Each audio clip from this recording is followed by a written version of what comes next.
नमस्कार, मैं हूं आपके साथ शिप्रा झा और आप देखना शुरू कर चुके हैं देश का पहला समझाने वाला बुलेटिन खबर तो समझिए। इस प्राइम टाइम बुलेटिन में हम आपको दिन भर की सबसे चर्चित खबरें दिखाते हैं और खबरों को विस्तार से समझाते भी हैं। तो आइए आज की 4 बड़ी खबरों को पहले शॉर्ट में देख लेते हैं और फिर आगे विस्तार से आपको समझाएंगे। आज बुलेटिन में सबसे पहले बात होगी आतंकियों को अमित शाह का सीधा संदेश, आपको समझाएंगे।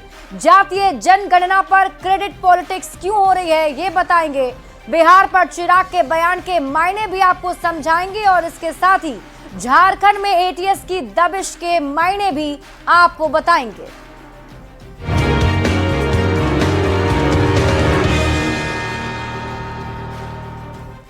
और सबसे पहले बात, केंद्रीय गृह मंत्री अमित शाह ने पहलगाम के आतंकियों को कड़ा संदेश दिया है। अमित शाह ने कहा कि हमला करने वालों को बख्शा नहीं जाएगा, चुन चुन कर मारेंगे। आप रिपोर्ट देखिए फिर खबर तो समझिए। ये नरेंद्र मोदी सरकार है, किसी को बख्शा नहीं जाएगा।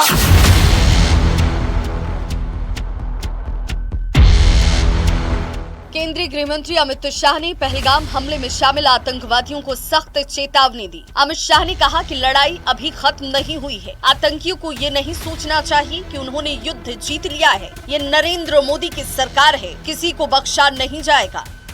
और अगर कोई एक कायराना हमला कर ये समझता है कि हमारी बड़ी जीत है, तो एक बात मन से समझ लीजिए, ये नरेंद्र मोदी सरकार है, किसी को बख्शा नहीं जाएगा, किसी को बख्शा नहीं जाएगा। इस देश की इंच इंच भूमि पर से आतंकवाद को मूल समेत उखाड़ने का हमारा संकल्प है और वो सिद्ध होकर रहेगा। अमित शाह ने कहा कि इंच इंच भूमि से आतंकवाद को मिटा देंगे। लामबंद होकर दुनिया के सभी देश आतंकवाद के खिलाफ भारत के साथ खड़े हैं। जब तक आतंकवाद समाप्त नहीं होगा तब तक उनको दंड दिया जाएगा। 90 के दशक से कश्मीर में जो आतंकवाद चला रहे हैं, उनके खिलाफ हमारे प्रधानमंत्री नरेंद्र मोदी जी का जीरो टॉलरेंस का नीति है। अमित शाह ने साफ शब्दों में कहा कि जब तक आतंकवाद का खात्मा नहीं हो जाता है, लड़ाई जारी रहेगी। जिन्होंने इस आतंकी हमले को अंजाम दिया है, उन्हें सजा जरूर मिलेगी। आपको बता दें कि पहलगाम आतंकी हमले के बाद से भारत लगातार पाकिस्तान के खिलाफ कड़े फैसले ले रहा है। सरकार ने बुधवार को पाकिस्तानी विमानों के लिए एयर स्पेस बंद कर दिया। इसके पहले प्रधानमंत्री ने सेना को आतंकवाद के खात्मे के लिए खुली छूट दे दी है। Bureau report, news 18। और अब आप खबर तो समझिए। देखिए, केंद्रीय गृह मंत्री अमित शाह ने साफ साफ शब्दों में कहा है कि आतंकवादियों को करारा जवाब दिया जाएगा। उन्होंने कहा कि हमला करने वालों को चुन चुन कर मारेंगे और आतंकवाद को जड़ से उखाड़ फेंकेंगे। दरअसल 22 अप्रैल को जम्मू कश्मीर के पहलगाम में आतंकी हमला हुआ, जिसमें 27 बेगुनाहों की जान चली गई। अमित शाह के बयान को समझने के लिए आतंकी हमले के बाद की गतिविधि को समझना जरूरी है। देखिए, हमले के दिन गृह मंत्री जम्मू कश्मीर पहुंच गए, जबकि प्रधानमंत्री नरेंद्र मोदी सऊदी अरब का दौरा बीच में छोड़कर वापस लौट आए। यहां तक कि सरकार ने पाकिस्तान के खिलाफ 5 बड़े फैसले लिए, जिसमें सिंधु जल समझौता रद्द करने के साथ साथ पाकिस्तानियों का वीजा रद्द करने तक शामिल है। घटना के बाद लगातार हाई लेवल बैठकें हो रही हैं। आतंकवाद के खिलाफ निर्णायक लड़ाई की रणनीति बनाई जा रही है। यहां तक कि बुधवार को पीएम मोदी की अध्यक्षता में एक के बाद एक 4 बड़ी बैठकें हुई। सबसे पहले सीसीएस की बैठक हुई, फिर सीसीपीए की बैठक हुई और उसके बाद सीसीईए की बैठक हुई, जिसके बाद कैबिनेट मीटिंग भी हुई। मतलब साफ है कि पहलगाम हमला के बाद सरकार एक्शन में, आतंकवाद का पूरी तरह से सफाया करने की बात हो रही है। यहां तक कि सेना को पूरी छूट दे दी गई है यानी जिन्होंने पहलगाम हमले का दुस्साहस किया है, उन्हें किसी भी हालत में छोड़ा नहीं जाएगा। और ये साफ संदेश आज गृह मंत्री अमित शाह ने बयानों के जरिए भी दिया है। बढ़ते हैं आगे और बात अगली खबर की। मोदी सरकार ने पूरे देश में जातीय जनगणना कराने का फैसला लिया। अब एनडीए के नेता कह रहे हैं कि मोदी है तो जातीय जनगणना भी मुमकिन है, तो विपक्ष भी इसका क्रेडिट लेने की कोशिश कर रहा है। सबसे पहले आप ये रिपोर्ट देखिए, फिर खबर तो समझिए।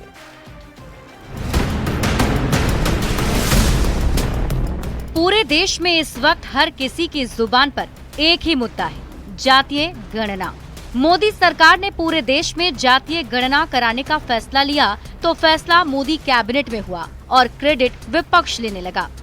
तेजस्वी यादव रंग गुलाल लगाने लगे, पटाखे फोड़ने लगे। कांग्रेस ने जातीय जनगणना का क्रेडिट राहुल गांधी को दिया तो तेजस्वी यादव इसका श्रेय लालू प्रसाद को दे रहे हैं। ये हम लोगों की 30 वर्ष पुरानी मांग रही है और ये हमारे पुरखों की जीत है, समाजवादियों की जीत है, लालू जी की जीत है। आरजेडी ने लालू प्रसाद का पोस्ट दिखाकर क्रेडिट लेने की कोशिश की तो जेडीयू ने 1994 में नीतीश कुमार का संसद में दिया बयान जारी कर ये साबित करने की कोशिश की कि जातीय जनगणना की पहल नीतीश कुमार ने ही की थी। इस देश में 1931 में जात के आधार पर जनगणना हुई थी, कास्ट सेंसस हुआ था। उसके बाद से कास्ट सेंसस नहीं हुआ है। आज हर जाति दावा करती है कि मेरी आबादी इतनी है, मेरा ये इतना प्रतिशत है।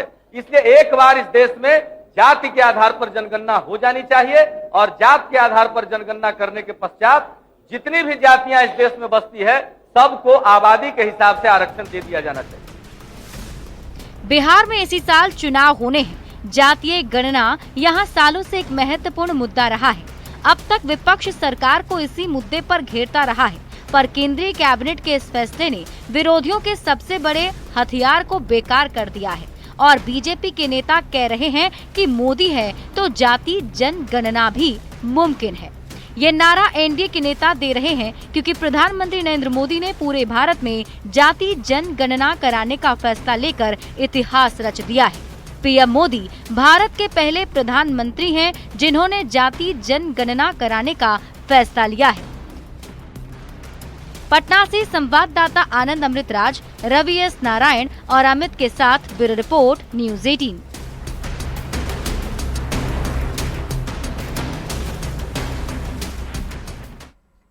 और अब जातीय जनगणना के फैसले पर क्रेडिट पॉलिटिक्स को समझते हैं और फिर समझेंगे कि क्रेडिट पॉलिटिक्स क्यों हो रही है। तो आइए सबसे पहले ये समझते हैं। देखिए, विपक्ष ने जातीय जनगणना को एक राजनीतिक मुद्दा बनाया था। मोदी सरकार ने एक झटके में ही विपक्ष से मुद्दा छीन लिया। अब ऐसे में इसका पूरा क्रेडिट सरकार को जाएगा। दरअसल बिहार में विधानसभा का चुनाव है और विपक्ष इस मुद्दे से माहौल बनाता है। तेजस्वी यादव बिहार की जातीय गणना का क्रेडिट लेते रहे हैं। अब राहुल गांधी भी तेलंगाना मॉडल दिखाते हैं, लेकिन मोदी एक फैसले से एक झटके में विपक्ष का मुद्दा ही छीन लेते हैं। अब सवाल है कि क्या बिहार चुनाव के चलते सरकार ने फैसला लिया? तो आइए अब इसको समझते हैं। दरअसल 2024 के लोकसभा चुनाव में यूपी और बिहार में बीजेपी का गैर यादव ओबीसी वोट कम हुआ। हो सकता है कि इस फैसले के जरिए बीजेपी अपना पिछड़ा वर्ग का वोट शेयर बढ़ाना चाहती है। फिर सवाल है कि इसका फायदा क्या होगा, तो आइए वो भी जानते हैं। फैसले से बीजेपी को बिहार चुनाव में पिछड़े वर्ग के वोटर्स को टारगेट करने में आसानी होगी और ऐसे में अब जातीय जनगणना का ये मुद्दा एक बार फिर से बिहार की सियासत में भी जमकर उछाले जा रहे हैं। बढ़ते हैं आगे और बात अगली खबर की। मोदी सरकार के जातीय जनगणना कराने के फैसले पर पक्ष भी खुश है और विपक्ष भी। पटना में पोस्टर लगाकर दोनों ही तरफ से क्रेडिट लेने की होड़ मची हुई है। आप ये रिपोर्ट देखिए, फिर खबर तो समझिए।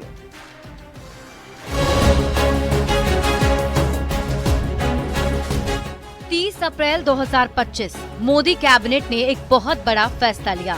फैसला जातीय जनगणना कराने का। ये शायद भारतीय राजनीति में हुए उन चंद फैसलों में से एक होगा जिस पर पक्ष तो खुश है ही, विपक्ष भी खुश है।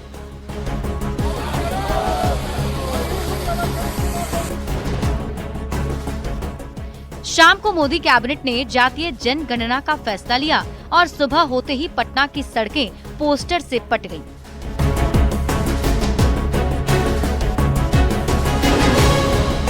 बड़ी बात है कि पोस्टर पक्ष से भी लगाए गए और विपक्ष की ओर से भी। एनडीए ने सरकार के फैसले पर धन्यवाद दिया है, जबकि विपक्ष मामले पर क्रेडिट लेने में जुटा है। पहले एनडीए नेताओं की ओर से लगाए गए पोस्टर को देखिए, जिसमें लिखा है, नीतीश ने दिखाया, अब देश ने अपनाया। प्रधानमंत्री श्री नरेंद्र मोदी जी को धन्यवाद। जातिगत गणना बिहार से भारत तक।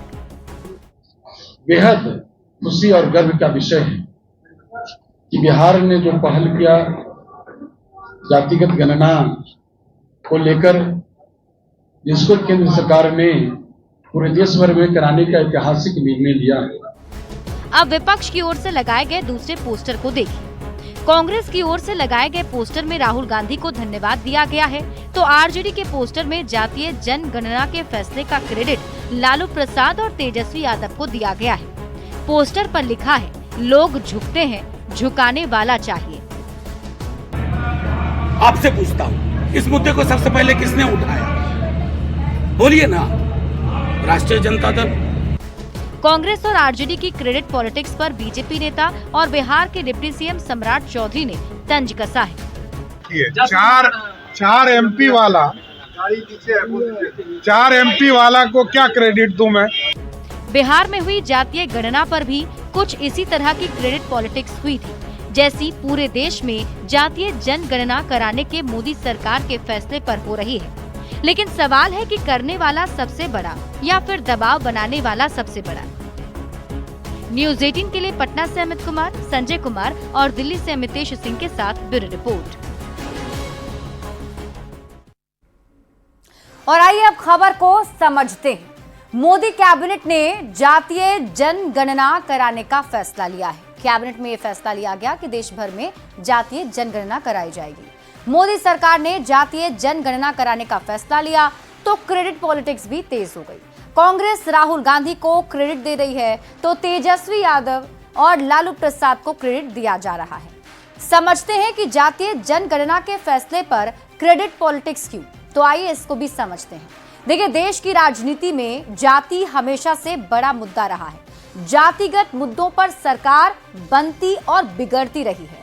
देश में ढेर सारी जातीय बेस वाली क्षेत्रीय पार्टियां हैं। जाति के आधार पर वोटर अक्सर बढ़ जाते हैं और जातियों की बात कहकर नेता सत्ता में आ जाते हैं। और आइए अब समझते हैं किसकी कितनी आबादी है, क्योंकि सारा मामला इसी आबादी का है। तो 2011 की जनगणना के अनुसार एससी की आबादी 16.6% है, जबकि एसटी वर्ग की आबादी 8.6% है। वहीं 1931 की जनगणना के मुताबिक देश में ओबीसी आबादी 52% है। समझिए किस वर्ग को कितना आरक्षण दिया गया है, क्योंकि इसी के आधार पर आरक्षण भी दिया जाता है। तो एससी को 15% का आरक्षण है, एसटी को 7.5% आरक्षण, ओबीसी को 27% का आरक्षण दिया गया है और ईडब्ल्यूएस को 10% आरक्षण है। दरअसल एससी और एसटी वर्ग को तो पहले से आरक्षण है, जबकि मंडल कमीशन की रिपोर्ट लागू हुई तो ओबीसी को भी आरक्षण मिला। समर्थक ये कहते हैं कि ओबीसी की आबादी और भी ज्यादा है। जातिगत जनगणना से संख्या का पता चलेगा और अगर ज्यादा आबादी हुई तो आबादी के मुताबिक ही भागीदारी चाहिए। अब आप समझिए जातीय जनगणना के फैसले पर क्रेडिट पॉलिटिक्स क्यों हो रही है। तो जातीय जनगणना के बाद आरक्षण बढ़ाने की मांग हो सकती है। आरक्षण के मुद्दे पर एक बार फिर से राजनीति होगी और जातियों को गोलबंद कर वोट की सियासत की जाएगी। मोदी के आने के बाद जातीय सियासत कमजोर पड़ गई थी, फिर से जातीय गोलबंदी अब की जाएगी। जातीय राजनीति को उभारने की कोशिश होगी और यही वजह है कि सभी पार्टियां क्रेडिट लेने की होड़ में मची हुई है कि उनके दबाव की वजह से ही सरकार ने यह फैसला लिया है। बढ़ते हैं आगे और बात अगली खबर की। लोक जनशक्ति पार्टी रामविलास के अध्यक्ष और केंद्रीय मंत्री चिराग पासवान ने एक बार फिर कहा है कि केंद्र में वो ज्यादा दिन तक नहीं रहना चाहते हैं, उन्हें बिहार लौटना है, बिहार में रहकर काम करना है। तो सवाल ये कि आखिर चिराग पासवान क्या चाहते हैं।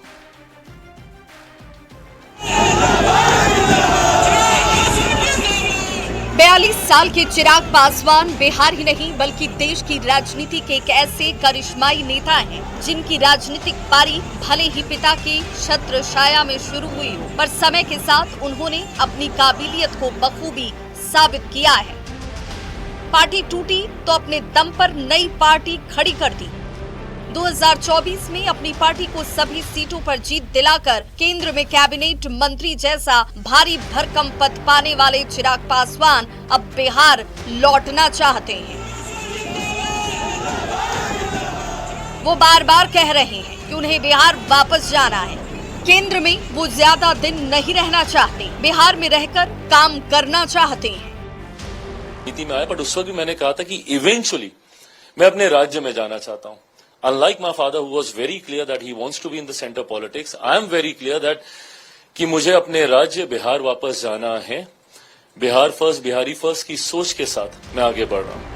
चुनावी साल में चिराग पासवान का बार बार ये कहना कि वो वापस बिहार जाना चाहते हैं चर्चा का विषय बन गया है। सवाल है कि चिराग पासवान चाहते क्या हैं? क्या चिराग विधानसभा चुनाव लड़ना चाहते हैं या वो बिहार में कोई बड़ी भूमिका चाहते हैं? क्या चिराग पासवान मुख्यमंत्री बनना चाहते हैं या फिर सीएम नीतीश के साथ मिलकर काम करना चाहते हैं चिराग? इन सवालों के जवाब तो चिराग पासवान ही दे पाएंगे। फिलहाल चिराग के बयानों ने बिहार की राजनीति में एक नई बहस जरूर छेड़ दी है और सियासत भी इस पर खूब हो रही है। न्यूज़ 18 के लिए दिल्ली से अमितेश सिंह के साथ ब्यूरो रिपोर्ट। और आइए अब खबर को समझ लेते हैं। देखिए, चिराग पासवान की तरफ से बार बार ये कहा जा रहा है कि बिहार में रहकर राजनीति करेंगे। तो आइए पहले ये जानते हैं कि चिराग ने कब ये बयान दिया। तो आपको बता दें कि पहली बार एक निजी टीवी चैनल पर चिराग पासवान ने 28 मार्च को बयान दिया था और इसके बाद फिर 19 अप्रैल को, फिर 25 अप्रैल को और फिर 28 अप्रैल को और उसके बाद 1 मई को बिहार में रहकर राजनीति करने की बात चिराग पासवान ने कही थी। 28 मार्च को चिराग पासवान ने कहा कि मैं ज्यादा समय तक केंद्र में नहीं रहना चाहता। 19 अप्रैल को कहा मेरा प्रदेश मुझे बुला रहा है। फिर 25 अप्रैल को चिराग पासवान ने कहा मैं जल्द बिहार जाना चाहता हूं। 28 अप्रैल को चिराग पासवान ने कहा कि मेरी राजनीति की नींव बिहार फर्स्ट, बिहारी फर्स्ट है। जबकि 1 मई को कहा मैं बिहार में काम करना चाहता हूं। तो बार बार बिहार आने की बात कहने के मायने अब आप समझिए। देखिए, रामविलास पासवान के राजनीतिक उत्तराधिकारी हैं चिराग पासवान। रामविलास पासवान केंद्र की राजनीति में रहे, लेकिन चिराग पासवान बिहार की राजनीति करना चाहते हैं और बार बार वो इस बात को दोहराते हैं। 1990 से लेकर अब तक लालू प्रसाद बिहार की राजनीति में रहे और उसके बाद आपको पता है कि नीतीश कुमार राजनीति में हैं, फिर रामविलास पासवान। ये 3 बड़े चेहरे जिसके इर्द गिर्द ही बिहार की राजनीति अब तक चलती आई है। चिराग पासवान अब बिहार में आकर काम करना चाहते हैं और ऐसे में अगर आपको बताएं तो बार बार बिहार आने की बात कहने के मायने अगर आप इसे इस तरीके से समझ सकते हैं कि लालू प्रसाद जो है बिहार में रहे तो मुख्यमंत्री बने, फिर नीतीश कुमार करीब 20 साल से मुख्यमंत्री हैं, लेकिन रामविलास पासवान मुख्यमंत्री नहीं बने, बल्कि उन्हें केंद्र की राजनीति में ज्यादा दिलचस्पी थी और वो ज्यादातर केंद्र में ही रहे। देखिए, 1990 से लेकर 2005 तक लालू परिवार ने बिहार में शासन किया और 2005 से लेकर अब तक नीतीश कुमार बिहार में शासन कर रहे हैं।